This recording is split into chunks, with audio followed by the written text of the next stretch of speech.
जाएंगे वहां पूजा इत्यादि कर्म करेंगे। सबने कहा ठीक है पर भगवान की आज्ञा स्वीकार करके सभी लोग प्रवास क्षेत्र में जाते हैं और वहां पहुंच करके सभी ने भगवान श्री कृष्ण की आज्ञा अनुसार शांति पाठ किया, मंगल कृत्य किया। परंतु देव ने उन सब की बुद्धि को हरण कर लिया।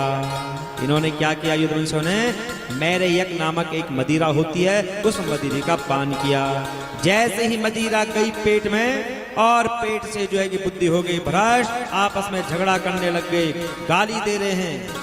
जब गाली से नहीं चला काम तब जो कि हाथों से एक दूसरे को मार रहे हैं, उठाए जो कि तलवार भाले उनसे मार रहे हैं। जब उनसे भी नहीं चला काम तो क्या करते हैं? जिस लोहे के चूरे से वो ऐरक नाम की झाड़ी बनी थी ब्राह्मणों के हिसाब से, उसी झाड़ी को उखाड़ा, एक दूसरे को मारने लग गए। भगवान बलराम जी और श्री कृष्ण समझाते हैं कि मत लड़ो, मिलजुल करके रहो। सबने कहा बड़े आए हमको समझाने वाले, इन दोनों को भी मार डालो। होता है ना, जब बुद्धि भ्रष्ट होती है तो माँ पिता भी जो है कि दुश्मन लगने लग जाते हैं। यह है अशिक्षा, मारो इनको। भगवान श्री कृष्ण बलराम जी ने देखा कि अच्छा इनकी बुद्धि इतनी भ्रष्ट हो गई है। भगवान श्री कृष्ण बलराम जी ने भी वही झाड़ी उखाड़ी और उसी से मारने लगे। धीरे धीरे युद्धवंश समाप्त होता गया, युद्धवंश का संहार होता गया। राम समुद्र वेलायां योगमास्थाय पौरुषं तत्याज लोकम मानुष्य संयोजात्मानमात्मनि।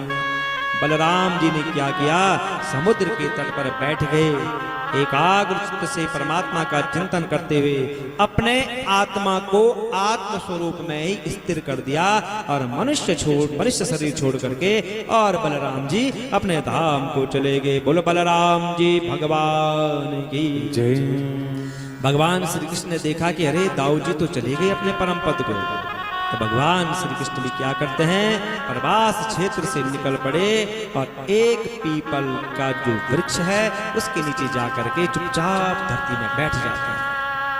भगवान श्री कृष्ण ने उस समय अपनी अंग कांति से दैदीप्यमान चतुर्भुज रूप धारण किया हुआ है। कैसे लग रहे हैं भगवान?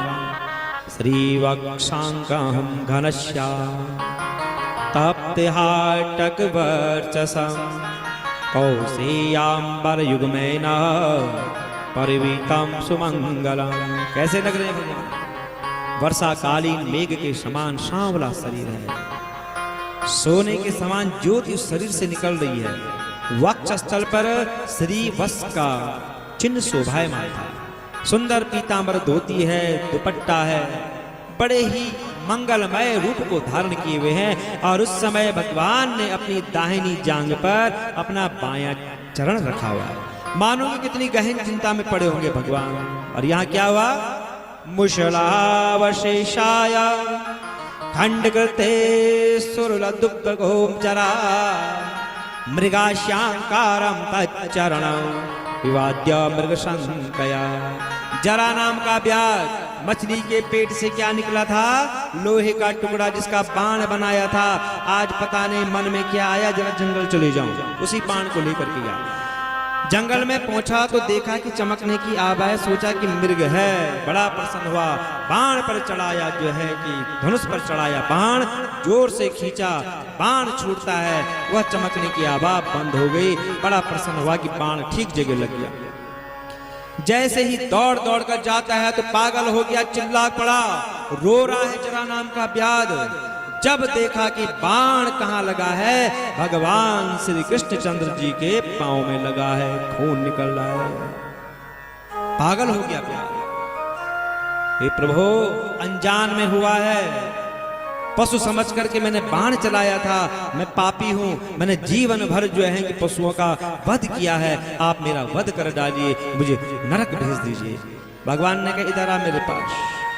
माँ भेजरे त्वमुत्तिष्ठा कामेश कृतो हि मैं यही त्वं मदनुज्ञातः स्वर्गम सुकृतनाम पदम। क्यों डर रहा है? क्या हो गया तुझे? अरे तूने तो मेरे मन का काम कर दिया है, बहुत बड़ा ऋण था मुझ पर, ये आज तूने पूरा कर दिया। कौन सा ऋण था भगवान पर? क्या ऋण था? जब भगवान ने बाली को छिप करके मारा था, बाली ने कहा था प्रभु ये कहाँ का धर्म है छिप करके मारना?